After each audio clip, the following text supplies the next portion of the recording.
And so I wanted to jump on and just give you an update on what's been happening with the hyponatremia. So it's this Saturday, it'll be 3 weeks to the day when I had the seizure at home.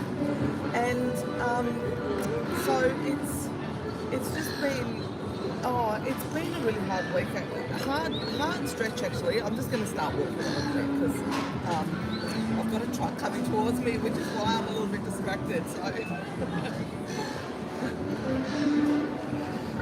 I don't want to see it run over. They do trucks like this, you know, it's basically just looking at the rubbish, basically. But so what's been happening? So basically this is an issue that a lot of people have never really heard about, and especially breastfeeding women haven't heard about. Like I've now been in contact with a few other people that are breastfeeding, and they said they've never heard about this at all. So it would have played a role for sure.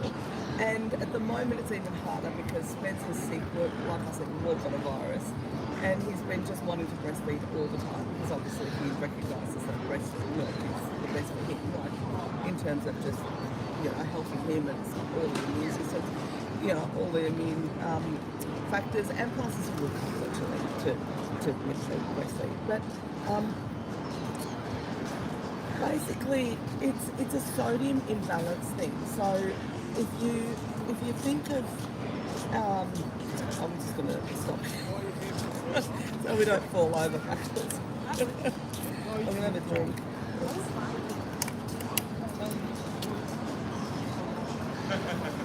Well, let's keep walking. Let's just go up to the beach. And we'll just head up to the sun tonight. So anyway, this is Cardiac Angiogram. We're on Cardiac Angiogram. But the whole sodium imbalance thing, one, it was a massive shock. Like, I hadn't heard of it. I had no idea I would ever be at risk of it. I did do a video that's now on Patreon and Substack about how much I drink a day when I'm breastfeeding. And in that video, I mentioned about 6 litres of fluid. So water, also cacao powder mixed in with water, milk, tea, green tea, copious amounts of green tea in the morning. So, and I remember in that video, I remember saying that, I remember actually my hubby, because my hubby's a doctor, saying in that video, if you drink that much, like 6 litres of water a day, normally, if you're not breastfeeding, you're at risk of hyponatremia. And I remember he said that, and I remember thinking, I haven't really heard of that. So it turns out that, I don't really know why it's happened now when he's 2.5 years old, because obviously I've been breastfeeding right from the get-go. What I think is maybe it was multifactorial, so it was probably chronic lack of sleep, you know, just the electrolyte imbalance, like so potassium, sodium, my potassium was low as well. And after sort of months and months and months of lack of sleep, just heavy, you know, obviously, and just a lot of factors and stress and a lot of things sort of played into that, I think. But I guess just my body reached a point where the sodium levels were too low, the potassium levels were too low, and it just sort of gave me a very, very sharp, very clear message that something needed to be fixed.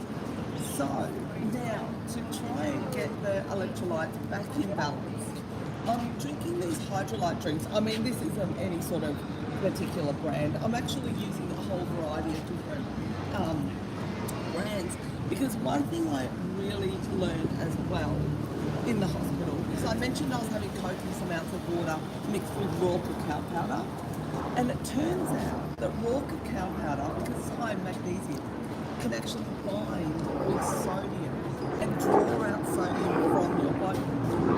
And so that would have played a part in it too, the fact that I was having a lot of that.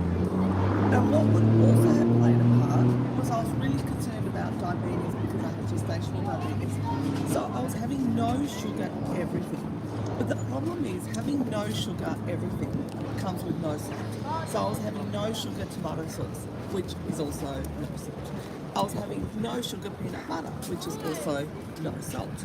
So it always came hand in hand. So trying to look out for my sugar intake was also impacting my salt intake. like I didn't realise that, you know, I didn't realise it would be an issue. And one really important thing I learned was the dose is the poison. So everything in moderation, I know that's really a boring saying, like I used to always really hate that saying, but it's so true. Like so basically I'm not having just one brand now, I'm having a whole stack of different brands. Like I have Gatorade, I'm having this, I have powdered Hydrolyte drinks as well. And so basically all of these have got sort of a good balance of potassium, sodium and chloride as well, and the different brands have actually different formulations, which is why I'm sort of swapping and changing, because like the dose is the poison.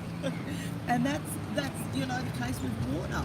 The dose is the poison. Even with water, you can get water intoxication, which is just unreal. And I was always brought up when I was young, drink lots of water. You know, water's really healthy for you. Drink lots of water. But there you go. Like you know, the dose really is the poison. So I was having too much, and I was diluting the salt too much in my bloodstream. So obviously we're hoping that's with this, because my salt was 121, which is in the clinical range of having hyponatremia. Oh wow, there's a question. And so, but because I had a seizure for the first time in my life, it has to be then properly investigated. So I've now been booked in for a whole stack of medical tests, which quite frankly is a pain. You know, I'm looking after Spencer and just busy with a whole stack of other things, but I had to have an EEG, which is why it's sort of on your head, just to make sure that, you know, there's nothing else going on. I also have to have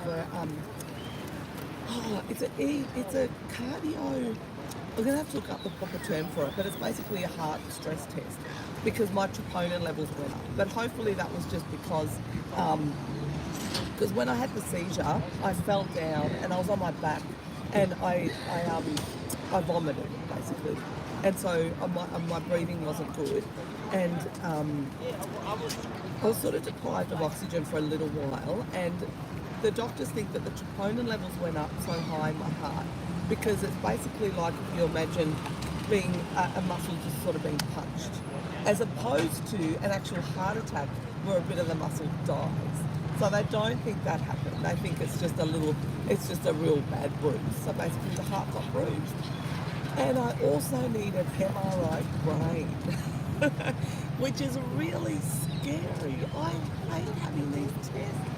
Like, I'm so grateful for good medical care in Australia. I can't sing the place of Gold Coast University Hospital enough. Like, they are just a top-notch tertiary hospital. They're a level 6, which is the highest level of tertiary hospital that you can get. They're associated with Griffith University just across the road. They do a lot of research. They do teaching, so they're really, really, really good. So that's what's happening at the moment. So I'm drinking a lot of these. I've had a blood test.